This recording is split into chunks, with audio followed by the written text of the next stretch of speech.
I still remember the first morning I woke up before dawn, the air cool and silent except for the soft sound of leaves moving in the breeze. My mind had been restless for weeks, heavy with work, noise, and endless scrolling. That morning, almost without thinking, I took a small mat and walked to the old banyan tree at the edge of my village.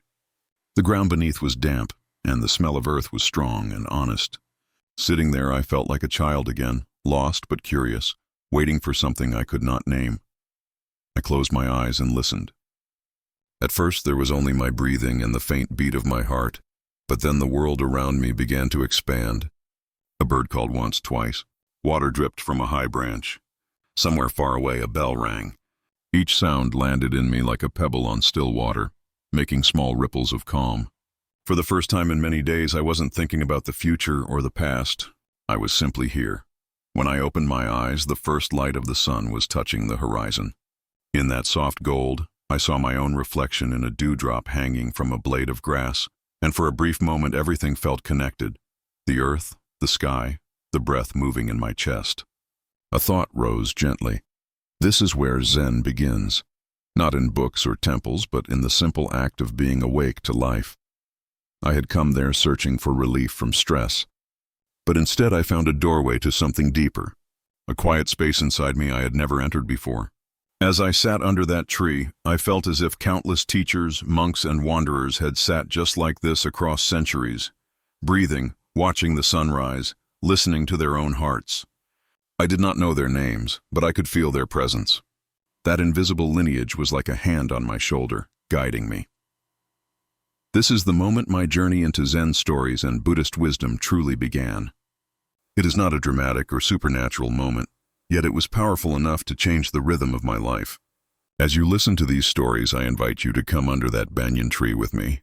Feel the cool morning air. Hear the first bird calling. Let the world slow down, just for a while. Perhaps, like me, you will discover that calm is not something you have to chase. It is already here, waiting quietly inside you. I want to share with you a small Zen story that still lives in my chest like a quiet flame. On the second morning after I began sitting under the banyan tree, an old monk appeared on the path. He was thin, with a face lined like folded paper, carrying only a wooden staff and a small bundle wrapped in cloth. He did not look at me at first. He simply stopped a few steps away and stood watching the sunlight move through the branches. I felt awkward, as if I had been caught trespassing in someone else's temple. But then he smiled. It was not a wide smile, but a soft one, like water flowing over stones. He asked me what I was looking for in this place. The question felt strange because I had no clear answer. I told him I was tired, restless, and wanted peace. He nodded slowly, as though hearing a story he had heard many times before. Then he tapped his staff on the ground once and said, "I will tell you a story. Listen, but do not try to hold it. Let it pass through you like wind." He began to speak of a young seeker who traveled across mountains and rivers searching for enlightenment. This seeker went from temple to temple, teacher to teacher, always asking the same question: where can I find the truth? Some teachers gave him scriptures. Some gave him meditation practices. Some sent him away in silence. Years passed. His hair turned gray, his sandals wore thin, yet he kept walking. One day, exhausted, he sat by a river to drink. In his reflection, he saw his face lined with years of longing. A bird landed near him, dipped its beak into the water, and flew away. Suddenly, he began to laugh and cry at the same time. The story ended there. I remember sitting under the banyan tree, listening to the old monk, waiting for an explanation. But he did not offer one. Instead, he closed his eyes and breathed deeply, as if the story itself had finished him. I asked, "What happened to the seeker?" The monk opened his eyes, which were bright despite his age, and said, "What happens to you when you drink water?" Then he stood, bowed slightly, and walked away down the path. For a long time I stayed sitting there, feeling the story moving inside me like a small current. At first it frustrated me. I wanted a clear lesson, a moral, a step-by-step path. But the more I let go, the more the image of the seeker at the river began to dissolve into my own reflection in the dew, into my own mornings under the tree. I began to see how much of my life had been a journey like his, searching, collecting teachings, rushing from one idea to the next, never pausing long enough to simply drink from the river of the present moment. That evening I returned to the banyan tree and watched the sky turn orange and purple. The monk's story returned to me again, but softer now, like a whisper. The river, the bird, the laughter, they began to feel like memories of my own. I understood then that the story was not about reaching some faraway enlightenment, but about noticing what is already here. The seeker had not found truth in a temple or a teacher, but in the act of drinking water, in the unguarded moment of being fully alive. As days passed, I found myself telling the same story to others who sat near the tree.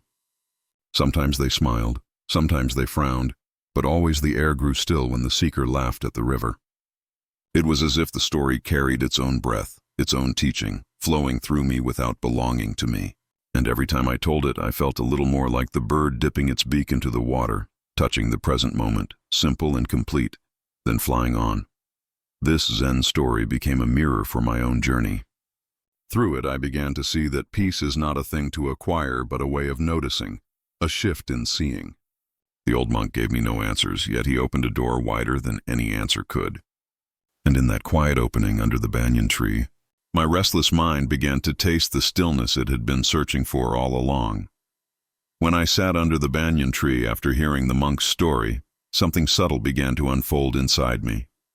It was not a loud revelation, but a slow softening, as if a knot in my chest was loosening on its own. I started to see how much of my life had been built around chasing and clinging, chasing answers, clinging to ideas, carrying a heavy bag of expectations. The monk's story, and the image of the seeker by the river, began to work on me like gentle rain soaking into dry soil. I realized that one of the central truths of the Buddha's teaching is impermanence, that everything we experience is in constant motion, arising and fading. Just as the bird came to the river, dipped its beak and flew away, every thought, emotion, and sensation in my own mind was doing the same. I had always tried to hold on to pleasant feelings and push away unpleasant ones, believing peace would come from controlling them. But the more I watched, the more I saw that peace came not from control, but from letting each moment arrive and leave naturally.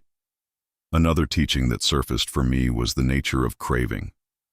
The seeker in the story had crossed mountains and rivers looking for truth, just as I had moved from book to book, teacher to teacher, expecting someone else to give me a final answer. Yet the Buddha said craving is the root of suffering, even craving for enlightenment itself. The moment the seeker stopped, drank from the river, and truly saw his reflection, something shifted. He was no longer running after an idea of truth, but meeting the living truth of the present moment. Sitting under the tree, I began to practice just watching my breath without trying to change it. Each inhale rose, each exhale fell like small waves. My mind would wander, but instead of fighting it, I would notice it returning, like a bird circling back to its nest. This simple act, which in Buddhist teachings is called mindfulness, became a doorway to a new kind of clarity. It wasn't about forcing thoughts to stop. It was about seeing them clearly and letting them pass. In that quiet space, compassion also began to arise naturally. I saw how my restlessness was not so different from anyone else's, how we are all seekers by the river, all carrying hopes and fears, all dipping our beaks into the same flowing water of life. The Buddha often taught that understanding leads to compassion. When we see the shared nature of our struggles, our hearts open. Even my own self-criticism softened, and I started to treat my mistakes as I would treat a child learning to walk, with patience and gentleness. What the monk gave me was not a new belief, but a way of seeing. He did not tell me, "This is the truth," but offered a story that pointed back to my own direct experience. This is very much the heart of Buddhist teaching. Do not accept words blindly, but test them against your own life. As I continued to sit under the banyan tree, the sunrise and the bird calls became my scripture. The feel of the earth under my hands became my teacher. And in each breath I took, I began to taste a freedom that was not somewhere else in the future but already present, quiet and steady, like the river flowing by. Slowly, this understanding began to shape the way I moved through the world. I still had work to do, people to care for, challenges to face, but there was a new quality to my attention. Moments of stress came and went, but underneath them I sensed a deeper stillness. I understood now that this was not some special power I had earned. It was simply the natural state revealed when I stopped running. The Buddha's words about the middle way, walking a path of balance without extremes, no longer felt like an abstract idea, but like a living guide. showing me how to walk each step with awareness. Through the old monk's story, and through my own sitting, I discovered that Buddhist wisdom is less about collecting doctrines and more about uncovering what is already true in our own experience. Like the seeker at the river, we may travel far only to discover that the peace we long for is as close and simple as drinking water when we are thirsty, as breathing when we are alive. As the days of sitting under the banyan tree turned into weeks, the story of the old monk no longer felt like a story I had heard, but like a seed quietly growing inside me. I began to notice how even the smallest acts, walking slowly, breathing with awareness, looking into someone's eyes, carried the same calm as my mornings under the tree. Peace was not a destination I had to reach. It was a practice I could return to in every moment. This realization gave me a gentle kind of courage. Life's noise and uncertainty still came, but now I knew how to meet them, not with resistance, but with steadiness. And in that steadiness, compassion naturally flowed outward, softening my words and my actions toward others. I want you to feel this too. Even in the middle of your own busy life, there is a quiet river running through you. Sit for a moment, breathe, and drink from it. The calm, the clarity, the kindness you are searching for are already here, waiting for your attention.